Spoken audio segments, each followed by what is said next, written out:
Kemudian setelah itu malaikat Jibril setelah memberikan kabar gembira bahwasanya umat Nabi Muhammad sudah dapat jaminan surga, kemudian Nabi Muhammad menyerahkan kepada malaikat Israel. Sebab waktu itu malaikat Israel sudah berada di rumah Rasulullah. Yang semula malaikat Jibril ngobrol dengan Rasulullah, lalu malaikat Jibril berkata, "Ya Rasulullah, di depan ada malaikat Israel mau masuk."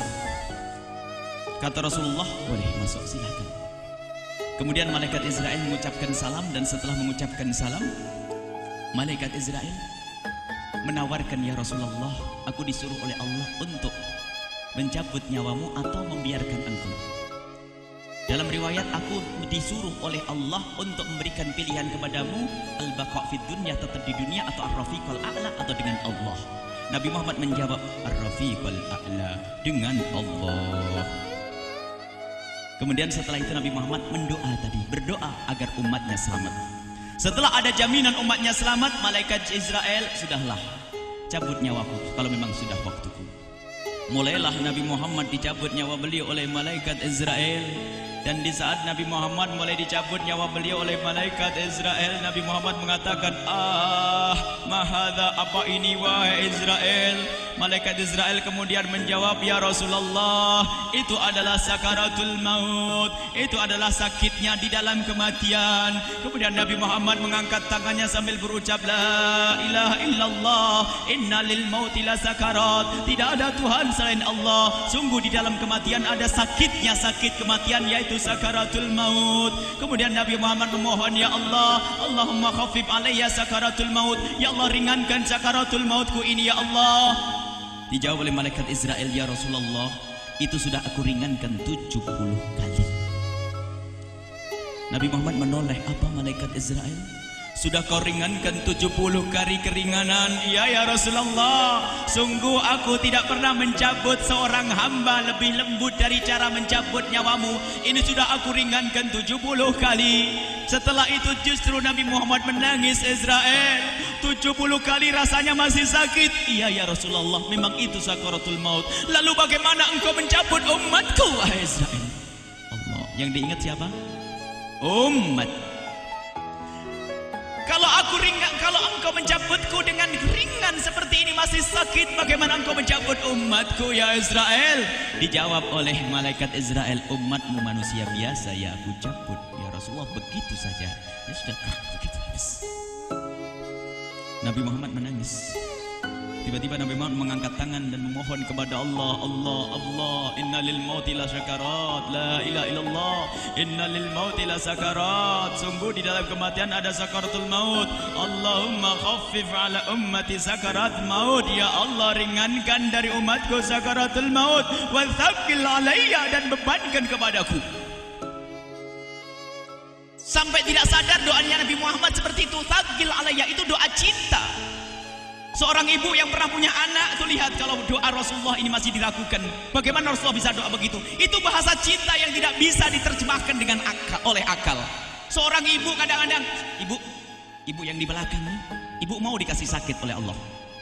Mau, Bu? Ibu jauh sekali. Ibu mau dikasih sakit? Jawabnya tidak mau. Tapi suatu ketika seorang ibu melihat anaknya sakit, ngomong, "Sudahlah nak, jangan kamu yang sakit, biar ibu yang sakit." Ada atau tidak? Kenapa ngomong begitu? Itu bahasa cinta itu. Tidak rela kalau anak ini sakit, biar aku saja yang sakit. Itu yang dirasakan Rasulullah. Sakaratul maut begitu sakitnya, membayangkan betapa sakitnya umat Nabi Muhammad di saat dicabut nyawa beliau. Maka Rasulullah mengatakan, "Ya Allah, ringankan sakaratul maut dari umatku, bebankan kepadaku saja ya Allah. Wala sawfa yu'tika fatarda." Permintaan Nabi Muhammad tidak ditolak oleh Allah, dikabul dan dikabul, wahai Muhammad. Sallu ala Nabi Muhammad. Dan benar, sakaratul maut kita ditahan oleh Rasulullah, ditanggung oleh Rasulullah, sehingga digambarkan oleh Imam Bukhari di saat Nabi Muhammad dicabut nyawa beliau. Siti Aisyah yang ada di situ, Rasulullah berada di pangkuan Siti Aisyah, yang saat itu Siti Aisyah melihat keringat dingin keluar dari kening Rasulullah. Siti Aisyah tidak pernah melihat keringat keluar seperti itu. Bahkan di saat dipegang kepala Rasulullah, panasnya melebihi dari panasnya orang biasa. Setiap kali ada kain dicelupkan di air, ditempelkan di kening Rasulullah langsung mengering. Saat itu Nabi Muhammad mengucapkan kalimat la ilaha illallah innal lil mauti lasakarat. Kemudian Nabi Muhammad berpesan dengan banyak pesan, dan di antara pesan Rasulullah adalah akri minni ala ummati salam, akri minni salam ala ummati wa ala man ittaba'ani wa ala man tabi'ani min ila yaumil qiyamati. Aku titip salam kepada umatku dan orang yang mengikutiku sampai hari kiamat. Sadari salam Rasulullah. Sebelum meninggal masih ingat titip salam. Salam kepada siapa? Bukan salam kepada siapa-siapa, tapi salam kepada kita. Maka mari kita mengucapkan salam kepada Rasulullah, karena Rasulullah sudah salam duluan kepada kita. Mari kita sejenak bersalam kepada Rasulullah dan hadirkan Rasulullah ada di mata kita dan di hati kita. Mari kita bersama-sama mengucapkan salam. Assalamualaikum ya Rasulullah. Assalamualaikum ya Rasulullah. Assalamualaikum ya Habiballah. Assalamualaikum ya Nabi Allah. Rasulullah mengucapkan salam untuk kita. Dan di saat itu Rasulullah keringat dingin keluar, maka oleh Siti Aisyah diusap. Oleh Siti Aisyah diusap, bayangkan saat itu Nabi Muhammad di pangkuan Siti Aisyah dan diusap oleh Siti Aisyah. Siti Aisyah berkata, keringat Rasulullah mengucur deras hingga aku usap, dan aku usap dengan tangannya Rasulullah. Diusap dengan tangannya Rasulullah. Siti Aisyah memegang tangan Rasulullah sendiri yang digunakan untuk mengusap keringat Rasulullah.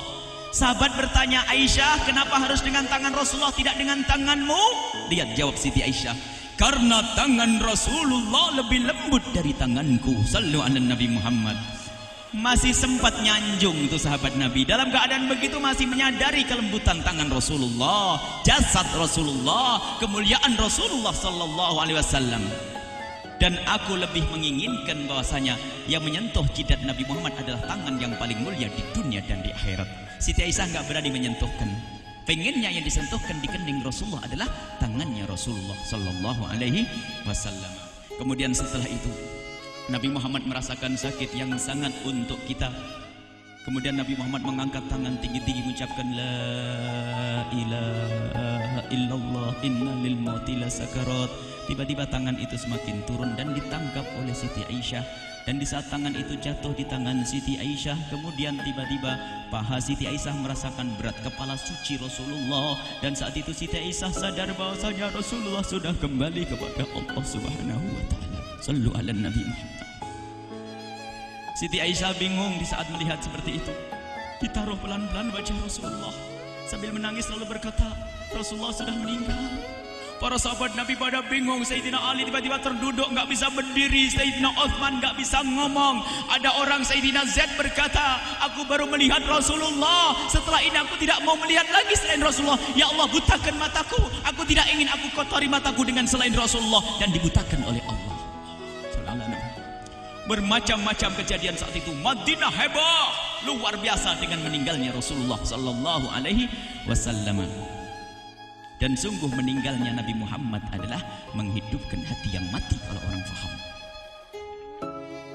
Tiba-tiba Sayyidina Abu Bakar datang. Setelah Sayyidina Umar mengatakan, siapa yang mengatakan Muhammad meninggal akan aku penggal lehernya.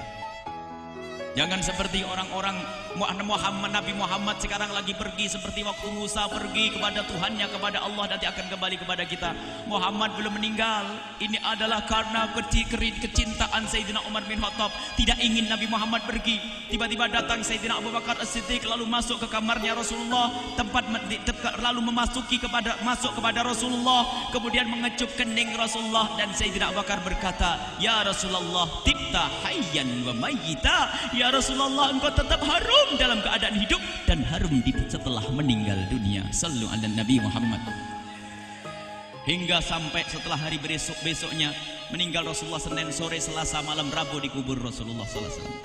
Setelah dikubur, Sayyidat Fatimah bertanya kepada Sayyidina Abdullah ibn Abbas, Sayyidina Anas, wahai Anas, hai Anas, sambil menangis Sayyidat Fatimah Zahra, hai Anas, bagaimana engkau tega? Atabat anfusukum an tahtu ra'sa Rasulillah. Apakah engkau rela menaburkan debu di atas kepala Rasulullah? Sayyidina Anas menangis kaget, ya wahai binta Rasulullah, kalau kami tidak dilupakan oleh Allah, niscaya tidak ada yang bisa mengubur Rasulullah. Jadi saat itu dilupakan oleh Allah, sehingga mereka tidak menyadari melakukan itu semua. Kalau mereka sadar, tidak akan bisa mengubur Rasulullah sallallahu alaihi wasallam. Ini yang diungkapkan oleh Sayyidina Anas, kalau seandainya kami tidak dilupakan oleh Allah, niscaya kami tidak akan mampu mengubur Rasulullah sallallahu alaihi wasallam. Kami yang hadir di sini, ya Allah, ingin senantiasa hadir di hati kami kekasih-Mu Nabi Muhammad. Maka kami mohon, ya Allah, jadikan kekasih-Mu Nabi Muhammad yang akan, ya Allah, yang akan mendampingi kami kelak saat Kau cabut nyawa kami, seperti yang dikabarkan oleh Engkau, seperti yang Kau kabarkan, yang Kau wahyukan kepada kekasih-Mu Nabi Muhammad. Wa absyiru bil jannati, semua hamba yang beriman akan menyaksikan surga, ya di saat dicabut nyawa mereka, dan surga, di tempat surga itu yang paling mulia adalah Nabi Muhammad. Maka kami mohon, ya Allah, saat Kau cabut nyawa kami, ya Allah, hadirkan Nabi Muhammad di hati kami, ya Allah. Dan kami mohon, ya Allah, saat di alam barzah nanti, ya Allah, saat yang sangat mengerikan itu, ya Allah, kami mohon hadirkan kekasih-Mu Nabi Muhammad, sehingga kami tidak takut dan gentar lagi dengan malaikat mungkar nakir.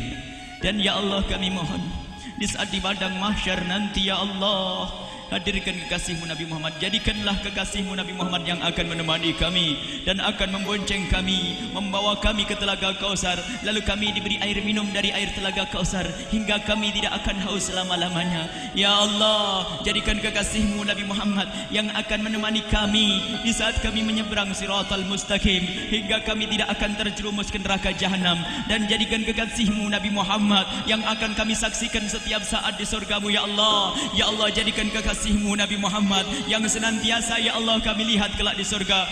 Dan jadikan ucapan kami di akhir hayat kami kelak adalah, ya Allah, kalimat yang kami ucapkan di akhir hayat kami kelak, ya Allah, adalah kalimat agung dan mulia, la ilaha illallah Muhammadur Rasulullah. La ilaha illallah Muhammadur Rasulullah. La ilaha illallah Muhammadur Rasulullah sallallahu alaihi wasallam. Rabbana atina fid dunya hasanah wa fil akhirati hasanah wa qina adzabannar. Wa sallallahu ala sayyidina Muhammadin wa ala alihi wa sahbihi wasallam. Walhamdulillahirabbil alamin. Al-Fatihah.